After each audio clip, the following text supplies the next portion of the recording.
말씀 시편 72편 1절에서 11절입니다.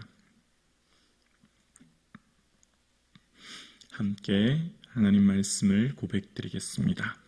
하나님이여, 주의 판단력을 왕에게 주시고 주의 공의를 왕의 아들에게 주소서.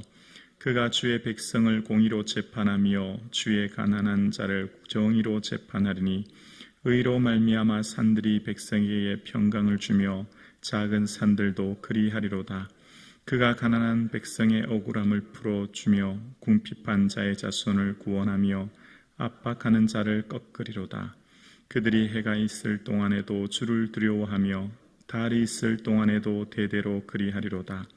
그는 뱀풀 위에 내리는 비같이 땅을 적시는 소낙비같이 내리니, 그의 날에 의인이 흥왕하여 평강의 풍성함이 달이 닿을 때까지 이르리로다.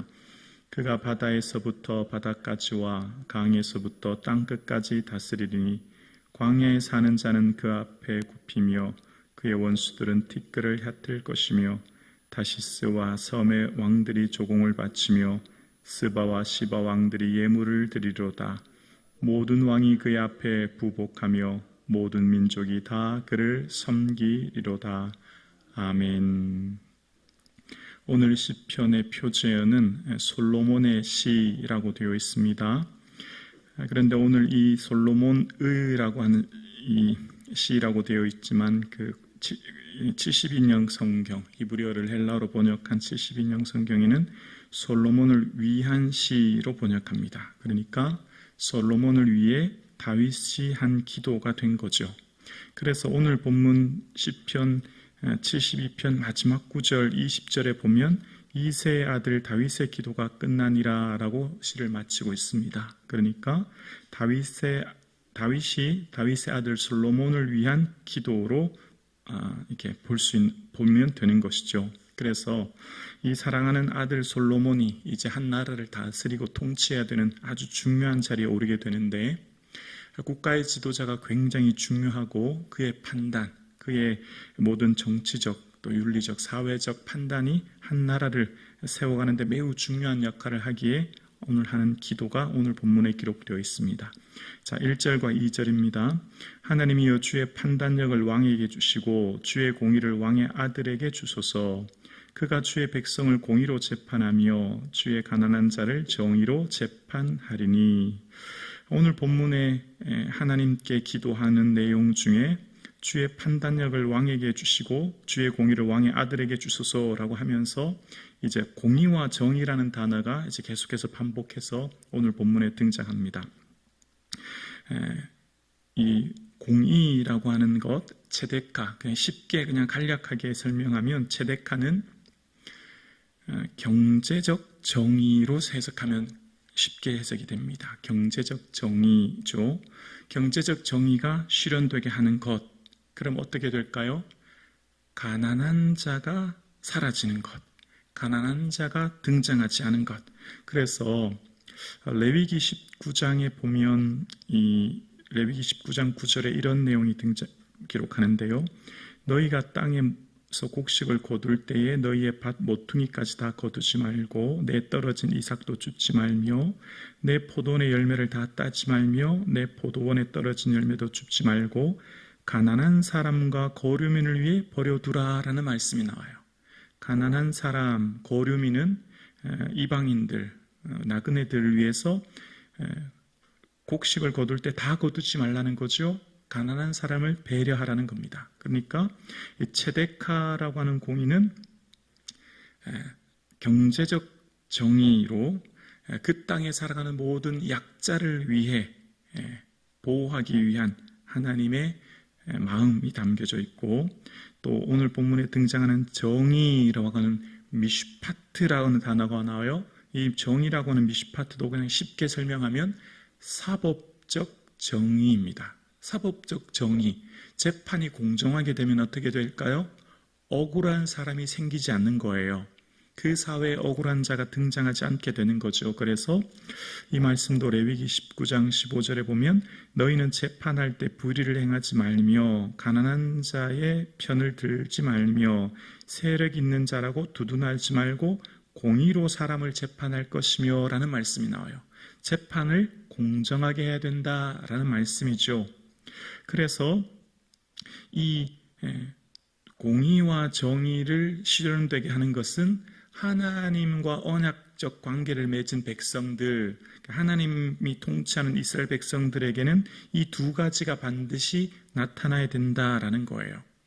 그래서 이것을 행하는 데 있어서 아주 중요한 것이 바로 하나님께서 통치하고 다스리는 사회에 나타내야 될 공의, 경제적 정의, 그 땅에 더 이상 가난한 자가 생기지 않도록 어떻게 해요? 불쌍히 여기고 그들을 품는 것. 또 정의, 미시파트라고 하는 것은 사법적 정의로 재판을 할 때 공정하게 재판하여서 억울한 사람이 생기지 않도록 하는 것.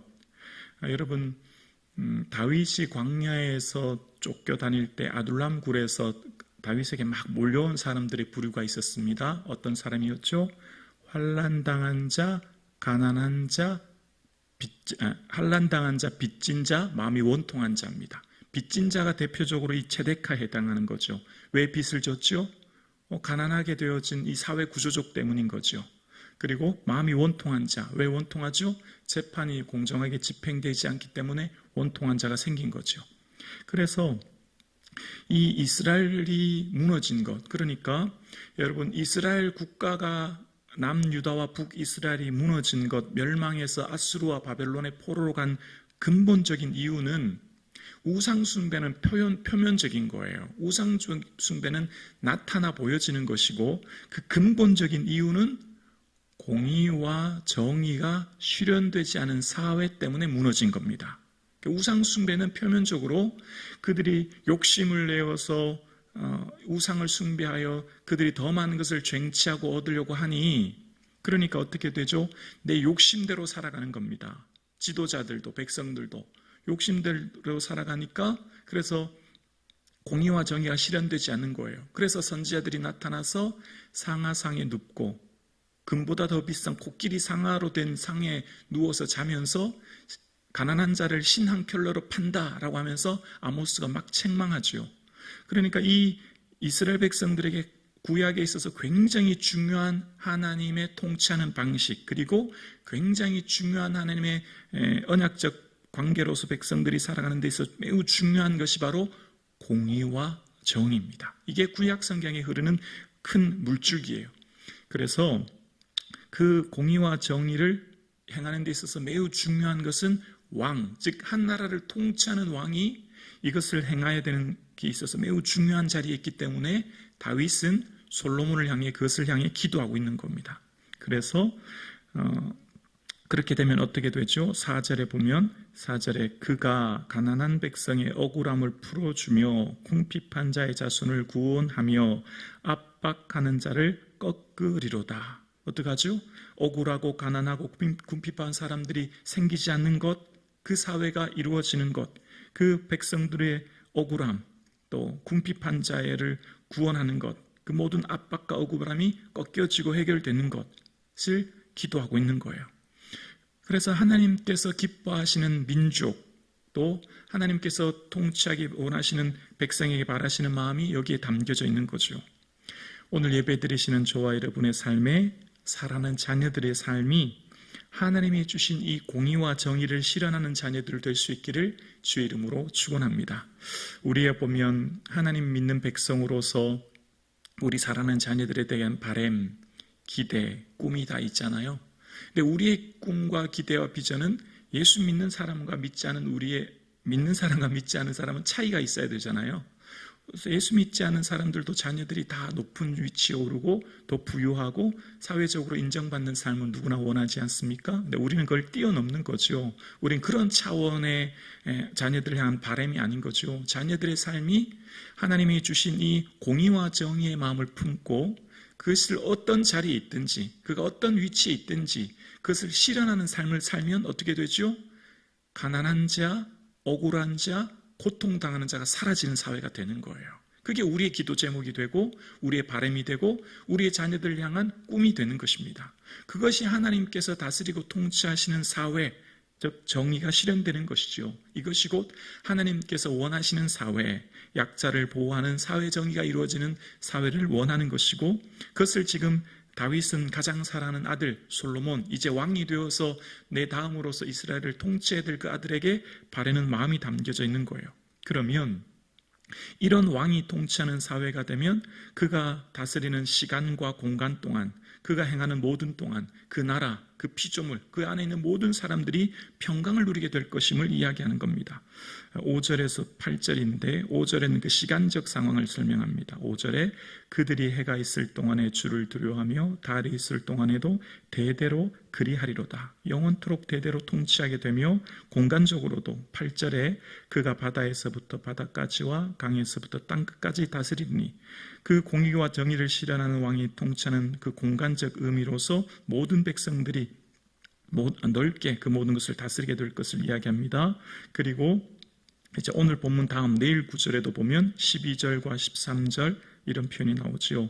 그는 궁핍한 자가 부르짖을 때 건지며 도움이 없는 가난한 자도 건지며, 그는 가난한 자의 궁핍한 자를 불쌍히 여기며 궁핍한 자의 생명을 구원하며, 14절이요 그들의 생명을 압박과 강포에서 구원하리니 그들의 피가 그의 눈의 앞에서 존귀 여김을 받으리로다. 가난하고 원통하고 빚진 자들, 억울한 자들의 삶이 결국 존귀함으로 드러나게 되는 것, 그것이 하나님이 다스리시는 사회의 모습입니다. 이 공의와 정의는 이 하나님의 의, 이는 하나님의 관계로부터 시작되는데, 그래서 하나님의 백성들과 맺은 언약적 관계로부터 시작되는 이 공의와 정의의 기초는 뭘까요? 사랑이요, 사랑. 그 뿌리는 사랑입니다. 사랑으로부터 시작된 공의, 경제적 정의, 그 다음에 정의, 미시파트라고 하는 것, 사법적 정의가 드러나는 거예요. 사랑에 기초한 공의와 정의가 드러나는 사회. 이것이 어디에서 실현되었죠? 십자가죠, 십자가. 예수 그리스도의 십자가. 사랑과 공의는 둘 다 동시에 실현되기가 매우 어려워요. 사랑하는데 그 사랑하는 만큼 공의가 실현되기란 거의 불가능하죠. 그런데 그것이 어디에서 등장했다고요? 십자가에서요. 십자가가 사랑과 공의의 결정체고, 그 십자가를 통해서 예수 그리스도께서 이 땅에 우리를 위해 당신의 생명을 주심으로 우리가 그 공의와 사랑이 실현된 우리의 삶에 그 은혜를 입고 오늘 우리가 살아가는 거죠. 그 삶을 살아가는 우리의 삶에 하나님의 그 십자가 은혜를 덧입은 우리는 그런 삶을 살게 되고, 그런 삶을 살아가는 모든 사람들에게 사람들이 이런 말을 하죠. 오늘 17절에 보면 이런 표현이 나오죠. 17절에 그의 이름이 영구하며 그의 이름이 해와 같이 장구하리로다. 사람들이 그로 말미암아 복을 받으리니 모든 민족이 다 그를 복되다 하리로다. 사람들이 다 그로 말미암아 복을 받게 된다는 겁니다. 이렇게 공의와 정의를 실현하는 그를 통해서 모든 사람이 복을 받게 되고, 그래서 오늘 본문에 등장하는 이 솔로몬은 궁극적으로 오실 메시아이신 예수 그리스도를 예표하는 것이요, 그 예수 그리스도로부터 모든 사람들이 다 복을 받게 될 것임을 이야기하는 거예요. 또한 우리의 삶이 하나님의 공의와 정의를 실현할 때 우리의 삶을 통해 모든 사람들이 복을 받게 될 것임을 이야기합니다. 그 삶이 우리와 오늘 여기 계신 여러분의 자녀들의 삶을 통해 모든 사람들이 복을 누리는 은혜가 있기를 주님의 이름으로 축원합니다.